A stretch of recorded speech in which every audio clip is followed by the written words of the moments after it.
Hola, ¿qué tal, amigos? Buenas tardes, bienvenidos, bienvenidas a un nuevo episodio de Café con Vino a través de 30 Frames, podcast en vivo. El día de hoy tenemos el gusto de que nos acompañe el licenciado en Derecho Roberto Cárdenas Cachoa. Roberto, bienvenido. Muchísimas gracias, Marco, y un saludo a todo tu auditorio, muy interesante siempre tu auditorio, y pues aquí estamos a la orden. Muchas gracias, Roberto.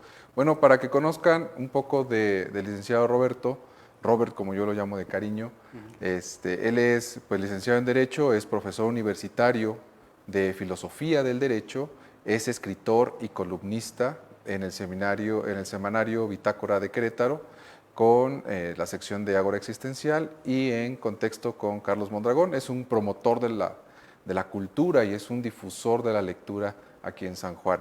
Es además participante de la antología de cuento fantástico con el cuento Las ausencias, que por cierto, aquí tenemos un libro de él. Más adelante nos trajo un libro también Sí, para nuestro auditorio, ¿verdad? sí, aquí está su libro. Muchas gracias, Roberto. En un momento más les vamos a decir cómo se lo pueden ganar.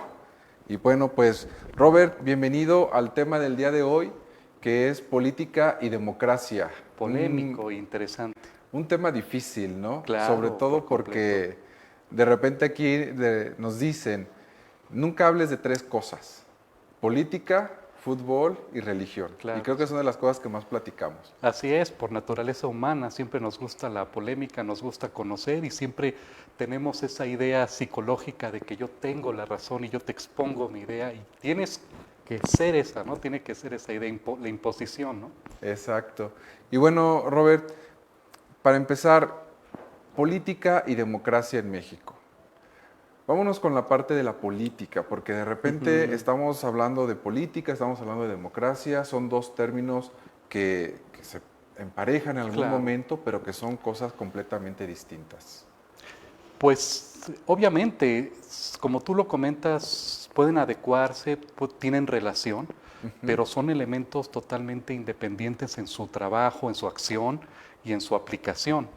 Partiendo de, si nos enfocamos o delimitamos el tema a la política mexicana, pues ya es un tema pues totalmente complejo, es un tema variadísimo, y déjame decirte que a pesar de todo ese movimiento, ese ruido que se da tanto en redes sociales, con los opinólogos, con los especialistas, México tiene muy buenos politólogos, México tiene muy buenos historiadores y tiene muy buenos analistas.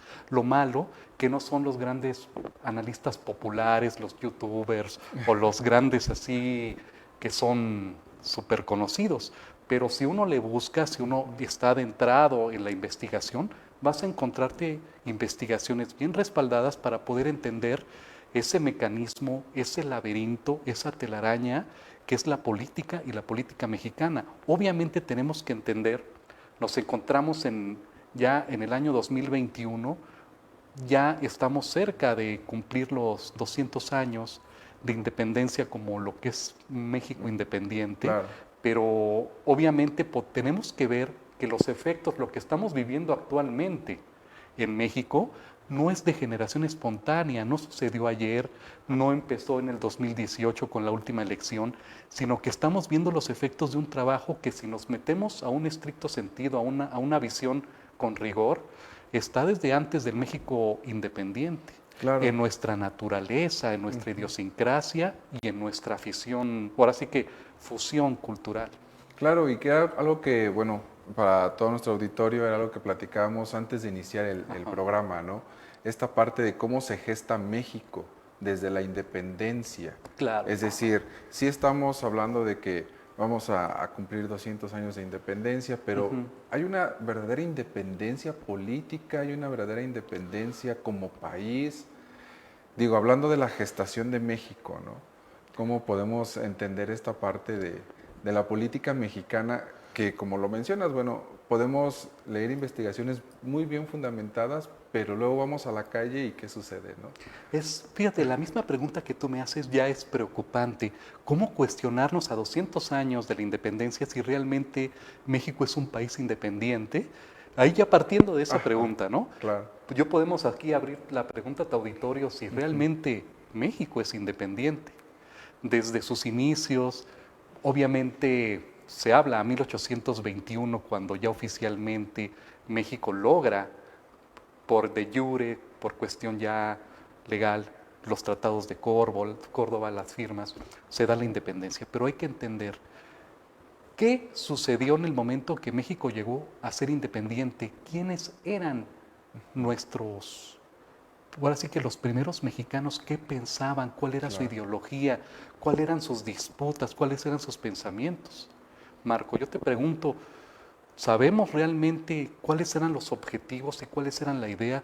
¿Será que el simple hecho de lograr la independencia, los que la lograron, tenían en mente un México, tenían en mente un país libre, Sí, sobre un todo, país autónomo? claro, como lo mencionas, tal vez un proyecto de nación bien Claro. definido, ¿no? Es decir, hacia dónde queremos ir una vez que logremos nuestra independencia, ¿no? Una vez que logremos que este país se consolide, para qué verdaderamente queremos llegar a ser independientes de otro país, ¿no? Ahorita nos estamos preguntando nosotros eso, pero ¿tú crees que se lo habrán preguntado ellos?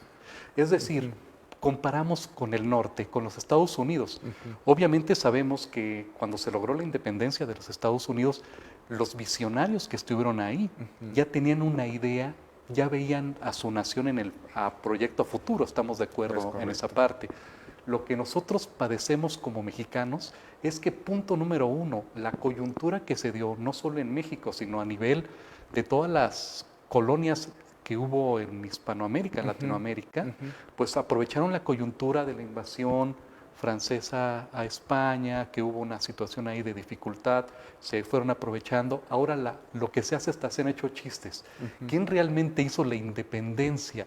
Fueron los españoles, fueron los nativos mexicanos, realmente quienes hicieron la independencia. Claro. O la suma, ¿no?, de circunstancias que llevó tal vez a algo que ni siquiera se esperaba como tal, ¿no? O sea, se buscaba de alguna manera, pero no se esperaba como se dio, ¿no? Entonces por eso yo te digo que es más, podemos hacer hasta una visión como si se puede hablar de un psicoanálisis político, y vemos de que ahora sí que el México desde sus orígenes estuvo con unas anomalías que se han ido acarreando con el tiempo. Y no es un fenómeno solo de México. Si tú analizas la historia de cada país latinoamericano, han tenido sus dificultades. Pero lo que hablábamos antes de entrar al aire, yo platico con peruanos, platico con ecuatorianos, con argentinos, y me dicen que es muy llamativo cuando se meten a estudiar la historia de México, de que inmediatamente que después que México logra la independencia, se hace el imperio de Iturbide, ¿no? Por eso mismo, obviamente, las Provincias Unidas de Centroamérica dijeron, ¿qué pasa? Si estábamos saliendo de una monarquía, ahora volvemos a entrar, nosotros buscamos la libertad. ¿Por qué? Porque muchos de los fundamentos de las independencias de los países latinoamericanos se dieron por la visión de la Revolución Francesa, por la independencia norteamericana, por los valores de la cuestión de la república, de lo que era la incipiente democracia. Pero los sectores que llegaron al poder después del México independiente, pues tenían una idea, como podría decirse ahorita una palabra muy utilizada, pero que tiene su fuerza, eran conservadores totalmente. Hay que entender esa parte. Claro, es decir, buscaban perpetuar el mismo sistema, pero ahora siendo ellos quienes estuvieran a la cabeza del sistema, ciertamente. Totalmente. Y tal vez estas ideas de libertad, de progreso, de fraternidad, que justamente nos vienen por allá de la Revolución Francesa, y bueno, ¿dónde se quedan esas, no? Mira, precisamente el día de hoy estaba dándole una lectura a un libro que creo que le van a hacer un homenaje, de Bonfil Batalla, que es un gran investigador, antropólogo. Él habla del México, ahí tiene un libro que se llama El México Profundo. Y ahí en ese libro del México Profundo, y es muy recomendable para tu auditorio, en verdad les hago una invitación, que conozcan ese libro ahorita fíjense, me olvidó su primer nombre, pero es Bonfil Batalla, el antropólogo, y se llama México Profundo el libro. Ahí te habla de cómo ha habido una visión de que se ha dejado a la cuestión indígena, que ahorita ya se han retomado, y ya ves, hubo un tiempo con la irrupción del Ejército Zapatista en 94, pero que se habla de ese México profundo, de que se impuso como hasta una ficción de esas visiones occidentalizadas que le querían imprimir a la cultura mexicana, dando un cierre o opacando a toda esa riqueza que había aquí en México, más allá de la cuestión ideológica y todo eso. Había una gran riqueza y se fue fracturando y se nos fue imponiendo los valores occidentales, se nos fueron imponiendo los valores. Nos independizamos de España, pero la misma visión burocrática del gobierno, la misma situación administrativa, la misma situación política, era la misma. Lo único que se hablaba de que ya México era un país independiente, pero volvemos a repetir y a lo del inicio. ¿Cuál era el proyecto de Nación de México? Y ahora en el 2021 nos lo seguimos preguntando, en verdad. Que sería como lo grave del asunto, ¿no? Que después de pasar 200 años, que después de tratar de ir construyendo políticamente un país, que a 200 años de la independencia nos sigamos preguntando qué proyecto de nación tenemos, ¿no? Y aparte algo muy triste, te lo digo que es algo muy triste porque yo creo que ahora en este tiempo inédito que tenemos la información a nuestras manos con gran facilidad de obtenerla, haya tanta apatía por la juventud, por las generaciones también, bueno, de la generación X que yo soy, pero los millennials y hasta se habla de los centennials, de que no tienen la curiosidad de realmente conocer nuestros valores, nuestra historia y todo lo que sucedió, que fue la simiente que dio estos efectos que estamos viendo actualmente. Un ejemplo, sacan el tema de porque viene el aniversario de la independencia. No, ya no hay que hablar mal de que los españoles nos hicieron esto, porque no hay que quedar mal con el rey de España, son buenos tipos y son los reyes y hay que hacer esa parte, ¿no? Pero si uno se pone a leer la historia, pues obviamente fue una imposición brutal. Claro. Obviamente tampoco vamos a quedarnos con la visión, no, nos vamos a vengar y qué mal lo hicieron y no. Pero es importante para poder trascender, comprender, no sé si me explique, para poder trascender tenemos que comprender nuestra naturaleza de mexicanos. Muchas veces surge la idea, ahorita que está tan de moda el tema de Cuba, y si quieres más adelante lo podemos hablar, que tiene relación con esto de la democracia, me acuerdo que Fidel Castro se burlaba porque decía que los niños mexicanos conocían más a Mickey Mouse que a los libertadores de México, a los de la independencia, ¿no? Sí, claro, y que de alguna manera no ha cambiado, ¿no? Seguimos conociendo más a los actores de series de ciertas cadenas televisivas que nuestra historia, ¿no? Y fíjate que no es, y no se justifica, ¿eh? No se justifica, yo te lo digo como profesor, que he sido profesor de preparatoria y profesor universitario, es muy, pero molesto, no iba a decir preocupante, pero no es muy molesto que los estudiantes no tengan interés. ¿Y eso qué es lo que va a suceder? Pues es lo que propicia de que ya cualquiera puede hablarte de un tema y les creen. Claro. Porque, pues como no tienen la información, no tienen la documentación, y aclarando también que yo no estoy criticando, cada quien es libre de expresar sus ideas, hasta sería lo menos indicado que yo pueda decir. Pero hay que, en estos momentos que tenemos tanta explosión informativa, tenemos que ser cuidadosos con lo que se dice. No estoy diciendo que seamos unos dogmáticos, unos académicos, así que no. Pero por lo menos lo que hablemos, que tenga un pensar, es decir, hay que pensar despacio para hablar deprisa, ¿no? Como diría Joaquín Sabina, ¿no? Claro. Esa es la clave. Y que tiene que ver mucho con el conocimiento de nuestra propia historia, como lo mencionabas, ¿no? De hecho, de ahí la frase de que quien no conoce su historia, pues está condenado a repetirla. Claro. Y como tú lo mencionaste hace rato, es importante que los jóvenes conozcan la historia de México. Como dices, tal vez ya no estamos tan jóvenes, ¿verdad? Pero tal vez en nuestra juventud... De espíritu, sí. De espíritu, sí, por lo menos. Por ejemplo, nosotros, que en algún momento en nuestra juventud también tratamos de luchar por estas ideales, ¿no? Por la igualdad, por la libertad, porque todos tuviéramos acceso, por ejemplo, a la educación, cosas así, ¿no?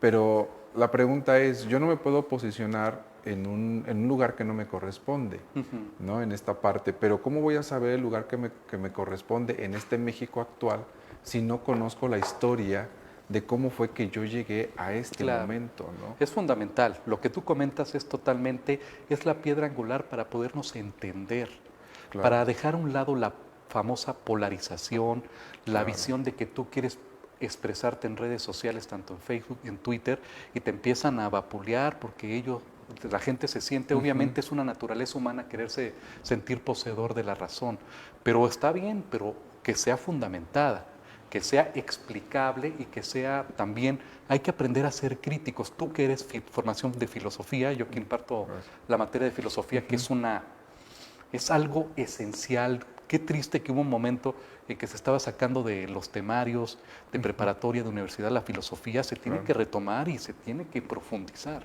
Claro, como mencionas, sobre todo para desarrollar este pensamiento crítico que nos ayude justamente a tener un intercambio de ideas con argumentos sólidos, con conocimiento de causa y justamente podamos construir algo, ¿no? Mira, en el momento cuando uno inicia un debate, tanto en redes sociales o ahora sí que en persona, ya cuando, en mi opinión, yo estoy dando mi opinión y te lo digo, con visión crítica y filosófica, puede ser que me equivoque. Claro. Pero mi visión es, cuando yo veo que ya no hay argumentos y ya hay insultos, hay cuestiones...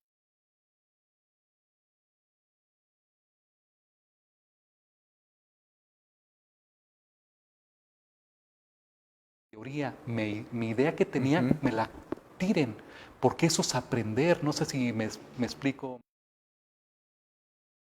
prejuicios que puedo tener como ser humano, yo voy con alguien para que me los explique, me diga, eso está mal por esto, y digo, perfecto.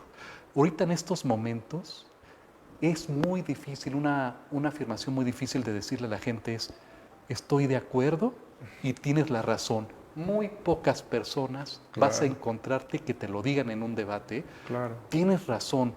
O puede ser, puede ser que yo esté equivocado. Yo muy pocas personas.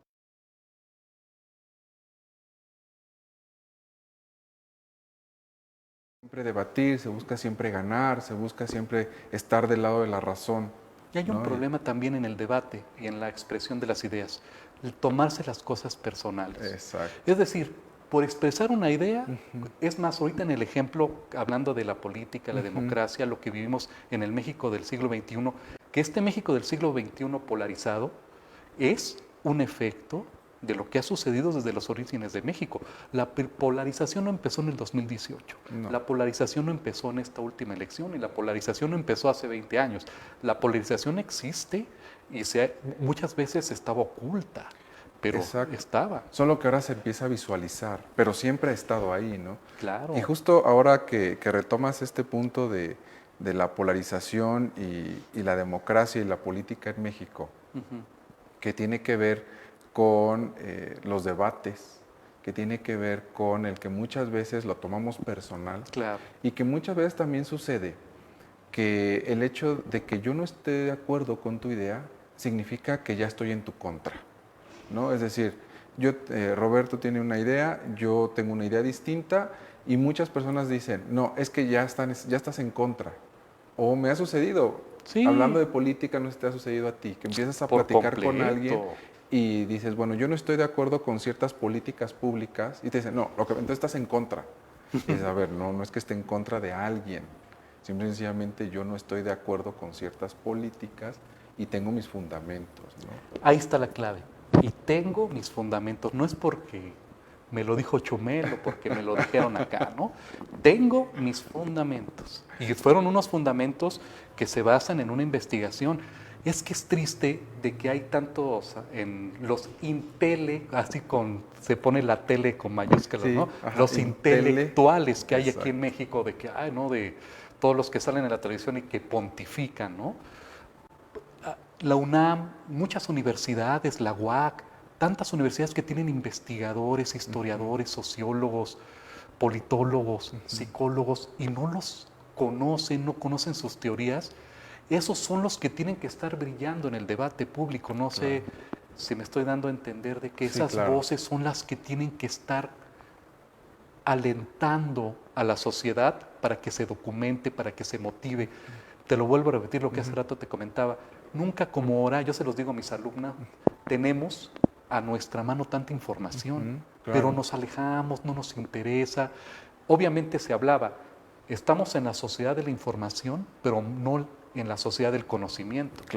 Información tenemos, en cualquier momento tú abres tu cuenta de Twitter y te están diciendo en tiempo real qué está pasando en Argentina, qué está pasando en Afganistán. Cuando claro. antes todavía me pasó, que soy de la generación X, que si querías saber qué estaba sucediendo en una guerra en el Medio Oriente, te enterabas hasta el otro día con los periódicos. Claro. Y no, ahora si cae una bomba en Estambul, inmediatamente ya te enteraste. No sé si sea bueno o sea malo, porque al final una cosa es la información, pero también tienes que tener tiempo para procesarla. comprender. Exacto. Porque ¿qué sucede? De inmediato pasa algo y respondemos. De inmediato subimos un post a las redes sociales. Pasó esto, de inmediato hay que detenerse, hay que detenerse a reflexionar. Esa es mi opinión, eso es lo que yo hago. Y siempre ahora sí que dentro de la filosofía, como el maestro Albert Camus es uno de mis filósofos favoritos, él siempre manejaba, hay que ser, uno de los valores más grandes es ser congruente, que es tan difícil poder empatar tus ideas y tus acciones. Claro. Yo por eso es una visión admirable del existencialismo de Albert Camus. Yo trato de ser congruente y también te lo vuelvo a repetir, yo no soy detentador de la verdad, por el contrario, tú bien sabes que la verdad se tiene que ir buscando constantemente y se va modificando. Se va modificando de acuerdo a las circunstancias. No hay un dogmatismo total. Claro. Y eso es la búsqueda que yo siempre trato de buscar esa verdad, esa respuesta. Claro, y que qué bueno que lo veas así. Digo, desafortunadamente otras personas no lo alcanzan a ver. Y bueno, pues bueno, ya eso es problema al final de trataremos. Ahora sí que mi opinión. Sí. Yo trato de a mis alumnos fomentarles la crítica y hasta hay veces que les digo, yo lo que les estoy exponiendo en este momento puede ser que estoy equivocado. Por eso ustedes díganme, hay algunos profesores que se molestan cuando los corrigen. Claro. Eso no es un profesor, yo pienso que eso no es un profesor, al contrario, un profesor se tiene que alegrar que haya un alumno que le diga estás mal en esto, qué bueno que te motiven a seguir investigando. Claro. No tiene que haber una soberbia intelectual, es lo que yo trato de llegar a eso. Claro. Todos estamos en búsqueda del conocimiento, nadie detenta al 100% la verdad. Sería, yo cuando conozco una persona que diga, yo tengo la verdad, me espantaría porque le diría, ¿sabes qué? Pues creo que todavía sigue, no sé si está abierto la Castañeda en México del manicomio, ¿no? Exacto. Para ayudarla, ¿no? Porque si ya se siente que sabe todo, que la verdad, todo, pues, ¿no? Pues ya yo creo que ya perdió totalmente la razón, porque al final en esta vida es siempre la búsqueda del consenso, de tratar de juntarnos y unirnos en nuestra propia perspectiva. Claro. Y regresando, por ejemplo, al punto que mencionabas de las universidades y de las personas que están investigando, que están tratando de dar cuenta de lo que sucede en política en México y en otros países. Claro. ¿No crees también que de repente esta forma de politizar a México es mediática? Es decir, hay una política mediática detrás de lo que sucede también en México y que los actores, ciertas personas que tratan de dar respuesta a estos problemas políticos en México son los menos escuchados justo porque no tienen esta fuerza mediática como otras figuras que bien lo mencionaste, los intelectuales, ¿no? Claro, por completo. Tú bien sabes, dentro del mainstream, dentro de lo que son los mass media, pues obviamente ellos cumplen su función. Los grandes medios de comunicación, los grandes conglomerados internacionales de los medios de comunicación, pues ellos van generando, como hablan, ¿no? Generar la conversación, generar los temas. Pero lamentablemente se hablaba de que con la irrupción de las redes sociales, de YouTube, podemos tener acceso a otros puntos de vista. Claro. Pero yo lo que digo es, lamentablemente todavía las grandes corporaciones, dígase Televisa, TV Azteca, Imagen, Radio Fórmula, todavía siguen generando contenidos que llevan a generar ideas y una tendencia a la sociedad. Y aquí en este momento yo no estoy dando a entender que esos personajes estén actuando de una manera u otra, ¿no? De una manera u otra, pero al final ellos están cumpliendo una misión y esa misión es un dictado de las grandes corporaciones y de los que los están fomentando económicamente. Por mi parte, ¿qué es lo que yo hago? Pues yo no me estoy portando una visión radical en no seguirlos. A mí, en verdad, lo que diga, y aquí se los digo de frente, lo que diga López Dóriga, lo que diga Ciro Gómez Leiva, Pascal Beltrán del Río, lo que diga Denise Merker, todos, ya sabemos, y aquí te voy a decir algo importante del tema de la democracia. Sí. México podría decir que ya tuvo una nueva alternancia, que ya llegó del 2018 una nueva alternancia. Claro. Ya se están dando cambios. Lo más triste de todo es que ni los partidos políticos, todos, no hay ninguno que se salve, y los medios de comunicación no están dando ese paso a una alternancia. Tenemos los mismos sistemas de partidos políticos y los mismos sistemas de medios de comunicación, el mismo estilo de dar información que se quedaron atrás, porque ya la sociedad, más allá de todo, la polarización y todo, la sociedad tomó una decisión en el 2018 de decir ya no estoy de acuerdo con lo que está sucediendo en el mundo público. Y eso también tiene que ver con la información, con los medios de comunicación, cómo lo comunican. No Claro. lo puedo creer que aún, y se los digo, tenga credibilidad López Dóriga, tenga credibilidad Ciro Gómez Leiva, si todo lo que han hecho anteriormente por dinamitar, por colapsar a grupos que estaban queriendo manifestar sus ideas. Y ahora se sientan ellos los perseguidos del sistema y paradójicamente hablan de una dictadura si ellos tienen abiertos todos los medios para poderse expresar. Es algo totalmente, en verdad, esa engañifa y esa total, ¿cómo podría decirse? Ese discurso tan... Es que no se pueden decir aquí groserías, pero ese discurso, ¿quién lo creerá? ¿Se la creerán? Yo te pregunto, ¿se la creerán eso? Pues tal vez esto que mencionas tiene que ver con estas posturas, con esta radicalización de la que tú mencionabas, ¿no? Y digo, retomando tu idea, esta parte de verdaderamente vivimos en una democracia o vivimos en una dictadura. Digo, algo tan sencillo como que estamos aquí tú y yo sentados hablando de todos estos temas y nadie ha irrumpido en la puerta, ¿no? Tratando de censurar nuestro diálogo y eso que estamos en vivo y eso que hay gente viéndonos, ¿no? Es un elemento de que no saben de lo que están hablando. Hablan de, como dicen el clásico, no puedes tú amar algo si no lo conoces. No puedes comprender algo si no lo conoces. Es decir, un ejemplo. Vamos a partir de esta una postura filosófica, porque muchas veces lo he notado con mis alumnos que luego sí como que les da un poco de flojera hacer un análisis o una reflexión. Punto número 1. ¿Qué elementos integran una dictadura? Claro. Porque se oye muy bonito, es que ya son palabras que utilizan como comodines, ¿no? Claro. No, dictadura, chairo, así, es dictadura, no, y así. Pero no, hay que ver. Que en lugar de un concepto ideológico es más una etiqueta. Es eso, es una etiqueta que se pone en el... Quiero escucharme interesante y voy a decir, México es una dictadura. Y ya me escucho interesante y puede ser que si yo publico en mis redes sociales, México es una dictadura, voy a tener 1000 likes y voy a estar así me van a retuituar y toda esa parte, claro, ¿no? y voy a hacer tendencia, sí, y que tal vez es lo que muchos buscan, ¿no? Más que verdaderamente resolver problemas políticos o de la democracia. Ya le atinaste. Es eso. Lo que buscan es figurar y lo que buscan es expresarse. Y se están expresando esos personajes y dejando en la sombra a lo que hemos hablado, a los académicos, a los investigadores, que ellos son los que tienen que explicar. Claro. Y ahora sí que con respeto para tu auditorio, si me preguntas si México es una dictadura, no les quiero faltar al respeto a tu auditorio, porque pues es que, por favor, que digan que si México es una dictadura, pues ¿en dónde podemos encontrar eso, no? Claro. Pues México no es una dictadura. ¿Por qué? Punto número 1. México es un país que tampoco es del 2018, ya desde antes han estado funcionando los 3 poderes. Han estado funcionando el poder ejecutivo, que es el presidente, lo que es el legislativo y el judicial.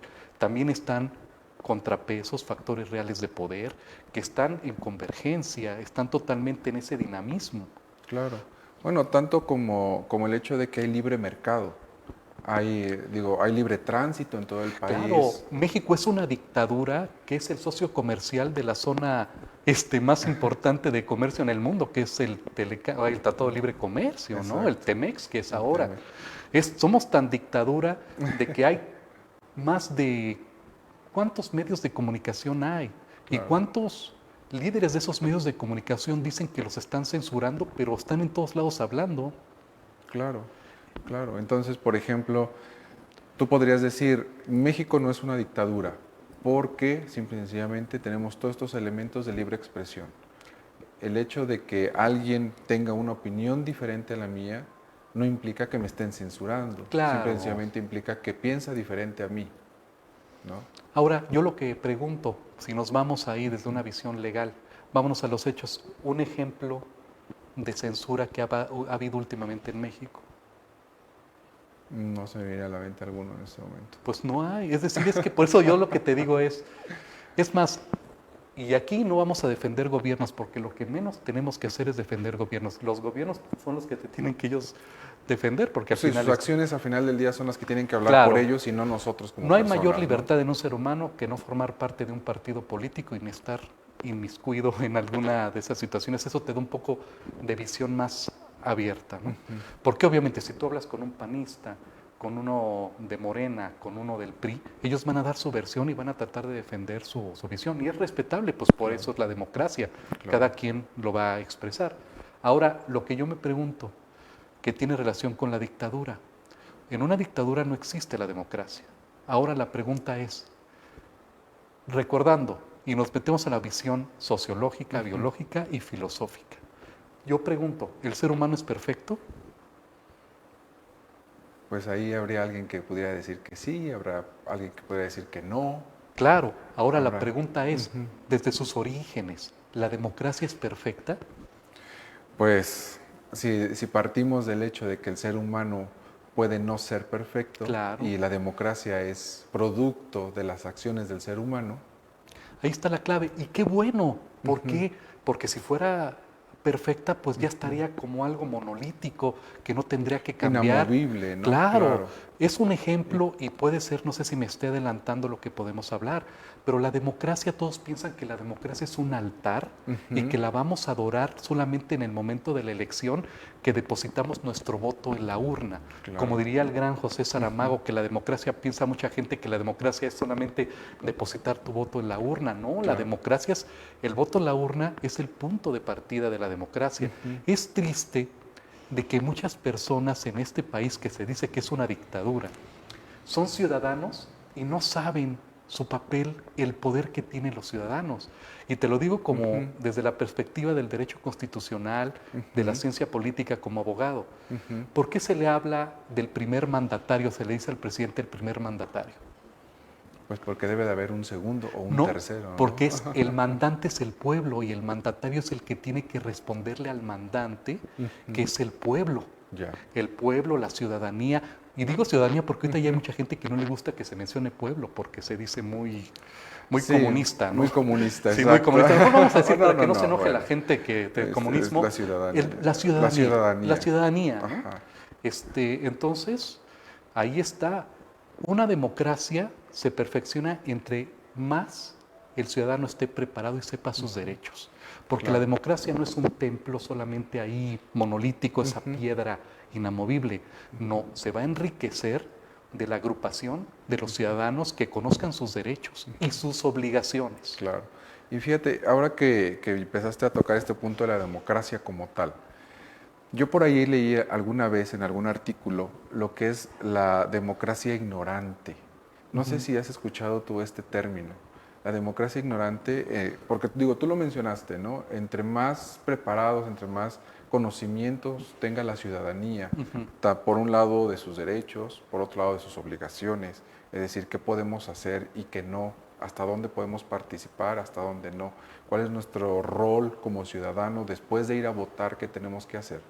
¿Qué pasa con este término que se conoce como la democracia ignorante? Es decir, ciudadanos como yo, por ejemplo, que puedo no conocer absolutamente nada del derecho, de mis derechos y de mis obligaciones, y pienso que lo único que tengo que hacer es ir y votar por alguien que me dijo algo, o alguien que me dio algo, O alguien que de sacó un alguna video manera... de TikTok y dijo fosfo.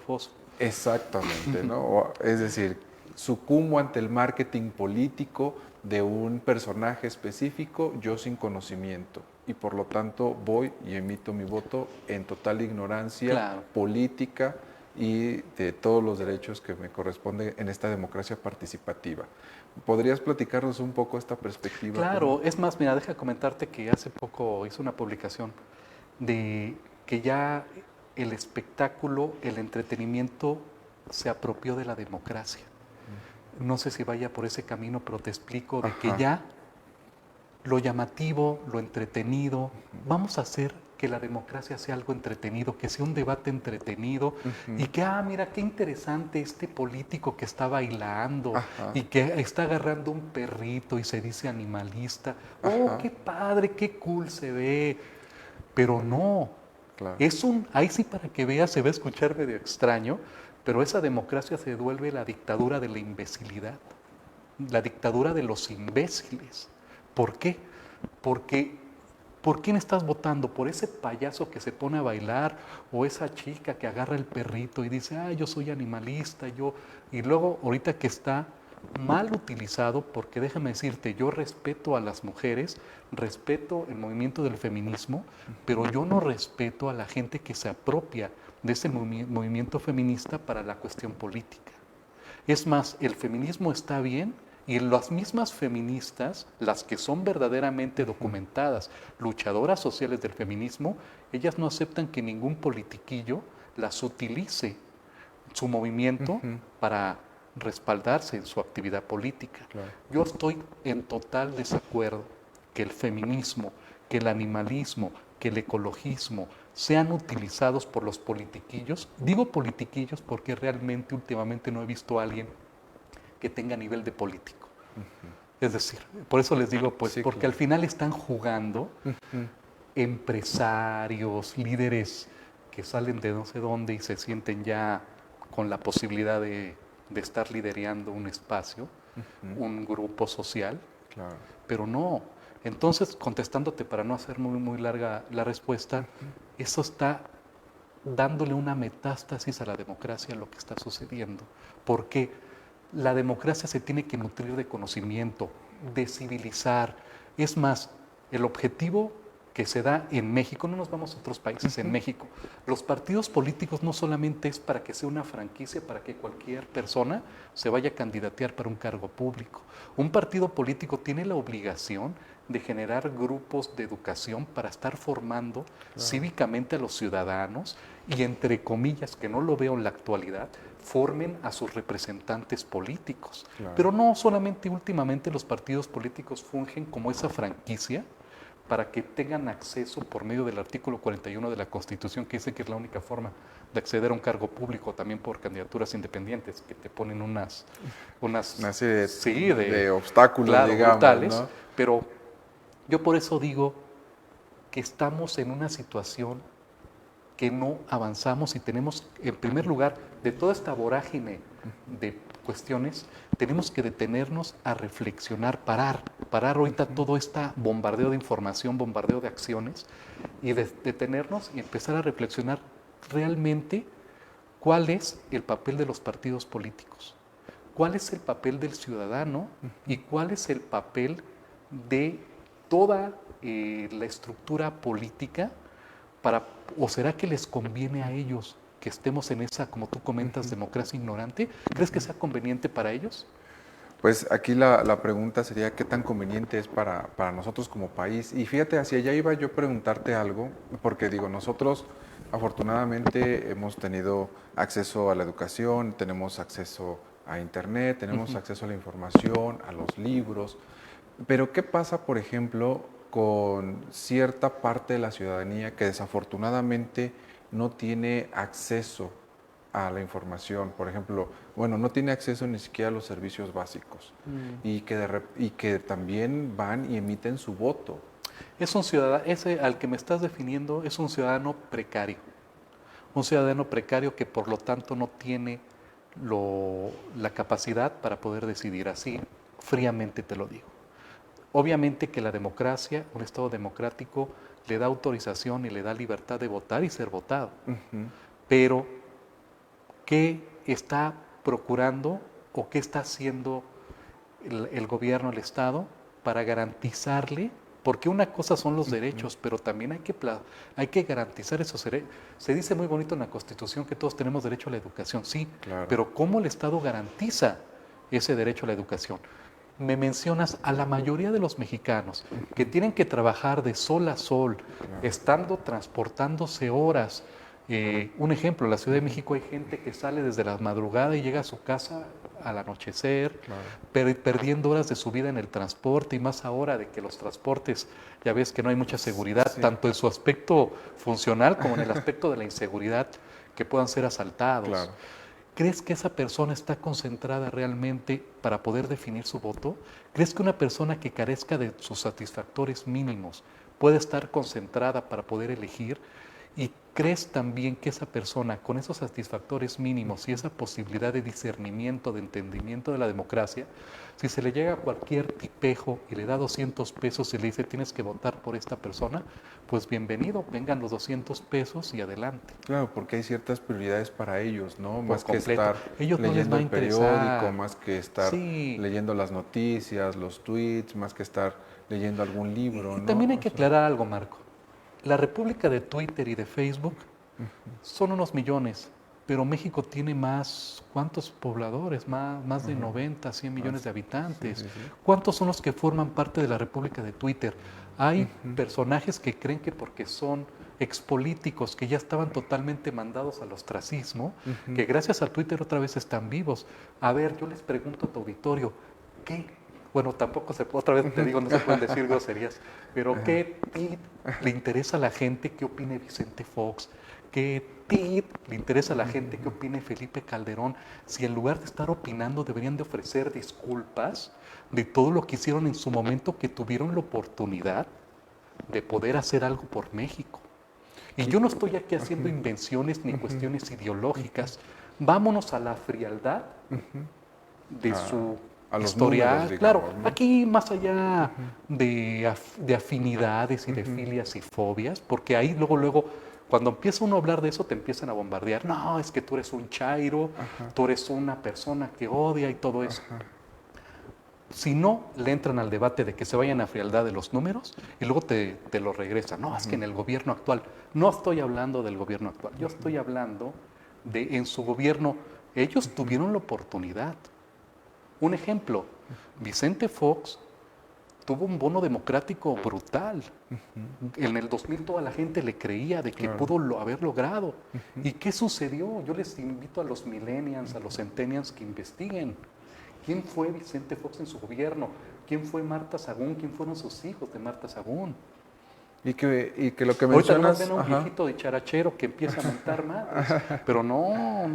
Bueno, y lo que mencionas es algo muy recurrente en la política, ¿no? Sí. Es decir, políticos que llegan a un puesto, gente, ¿no? Que llega, líderes que llegan a un puesto en donde pueden hacer que las cosas cambien verdaderamente para la población, verdaderamente para la ciudadanía, que cambien la situación económica de todo un país.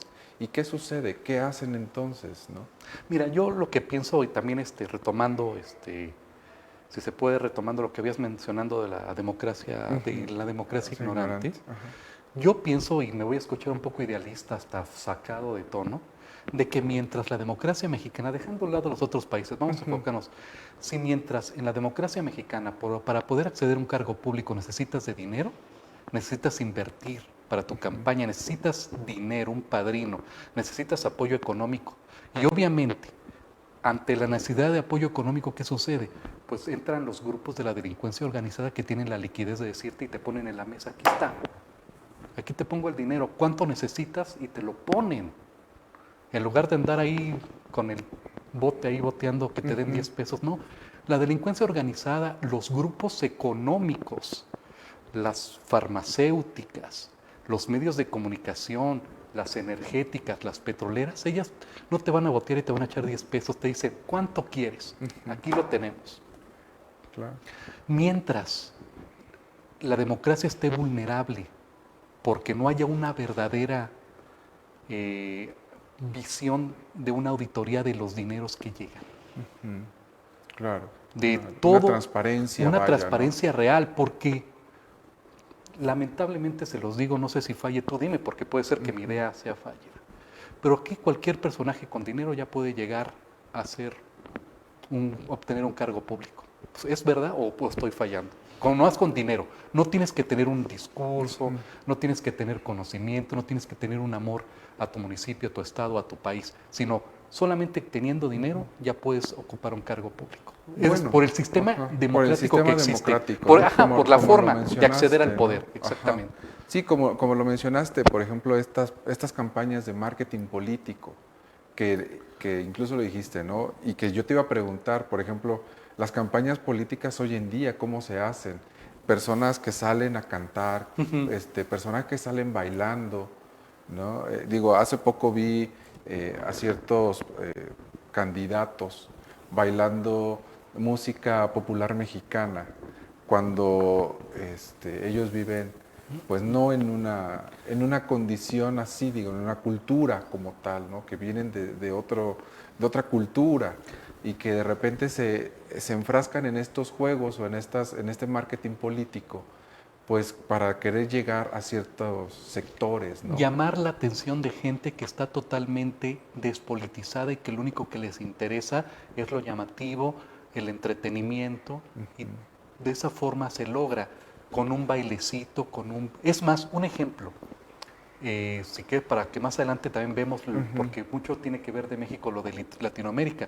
Hace poco en Ecuador ganó un candidato, Lazo, que iba al inicio de la campaña, iba perdiendo con el candidato que iba liderando ahí las encuestas, que era de izquierda. ¿Qué es lo que hizo? ¿Qué es lo que le recomendaron? No le recomendaron hacer discursos sociales ni nada. ¿Qué es lo que le recomendaron? Haz videos de TikTok, ponte zapatos de color rojo y ponte a bailar y ponte a poner... En lugar de decirle, saca Sí, una claro. estructura manda un objetivo, un plan de gobierno, no, eso no les interesa el plan de gobierno, porque los sociólogos, los investigadores, los analistas políticos, que ahora ya no son analistas políticos, que si no son ya especialistas en telemarketing y esas cosas, ¿qué es lo que les dicen?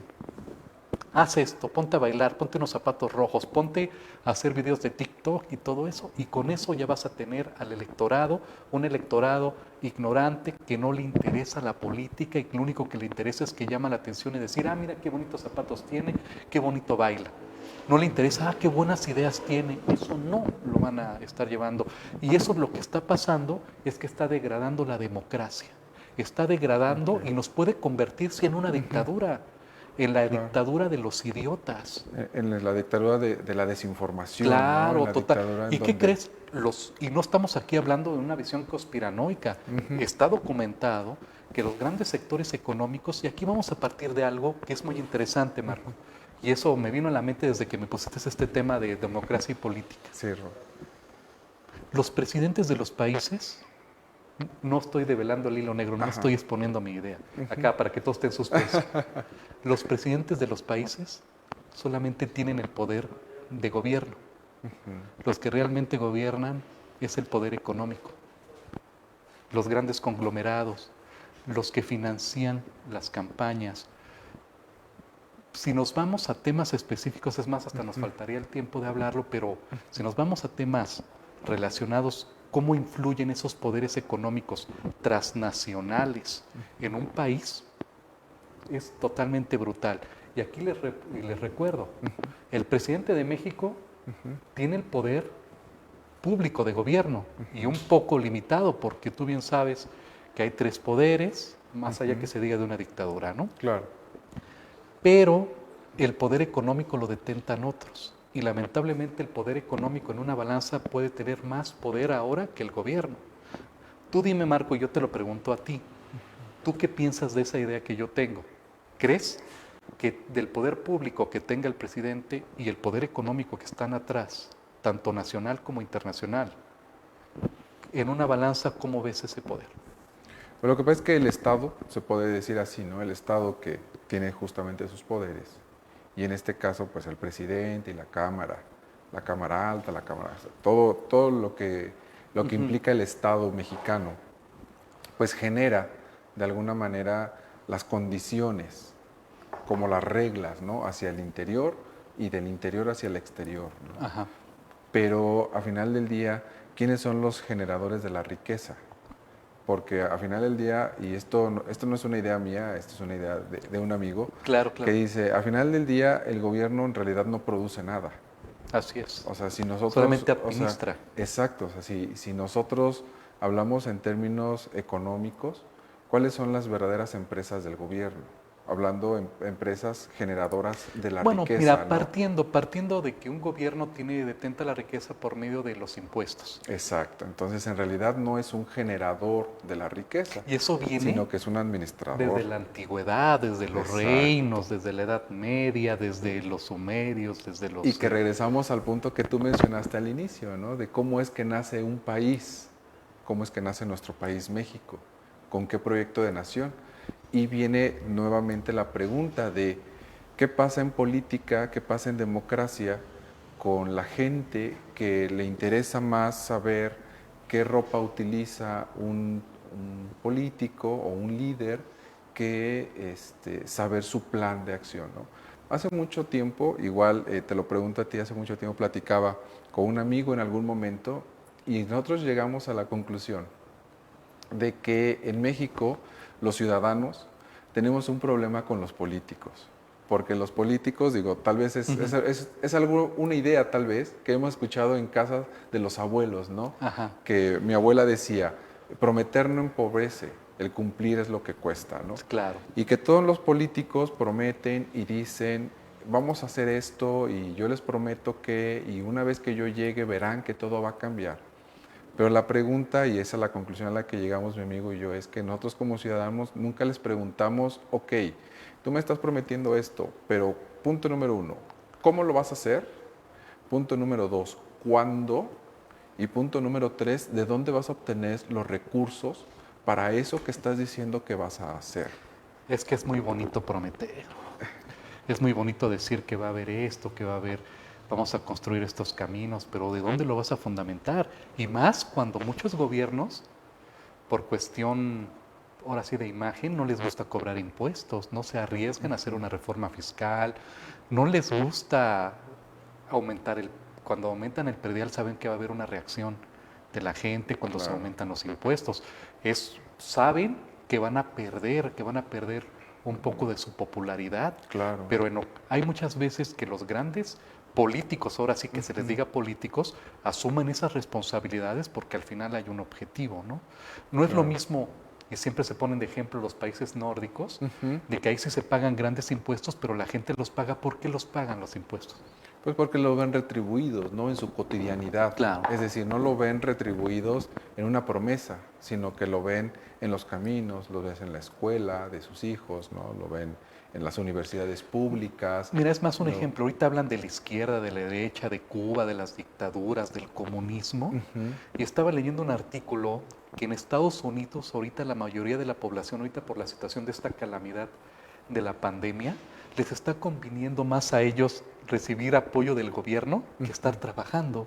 A un alto porcentaje de norteamericanos que viven en la meca ujú. de la democracia, que viven en el templo, en el Olimpo incólume y pristino de la democracia, ¿no?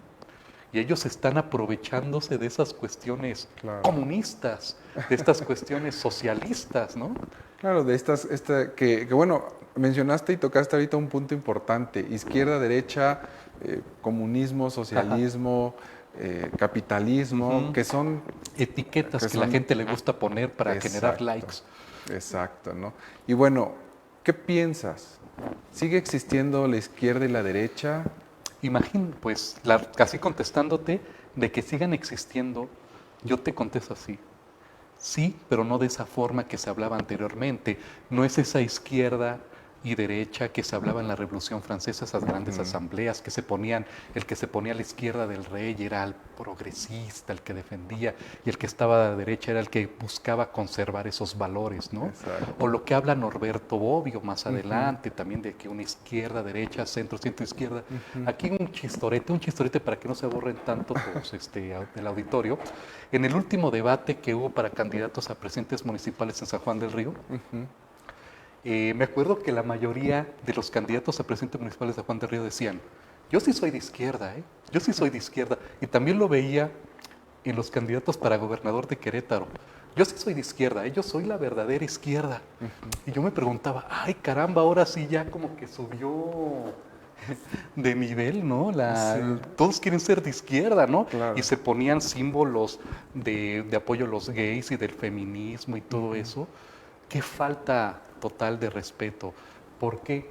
Porque al final el punto es de que la izquierda y la derecha no es tanto lo que se ve últimamente. Tú eres de izquierda y eres un chairo, eres un radical, eres un comunista.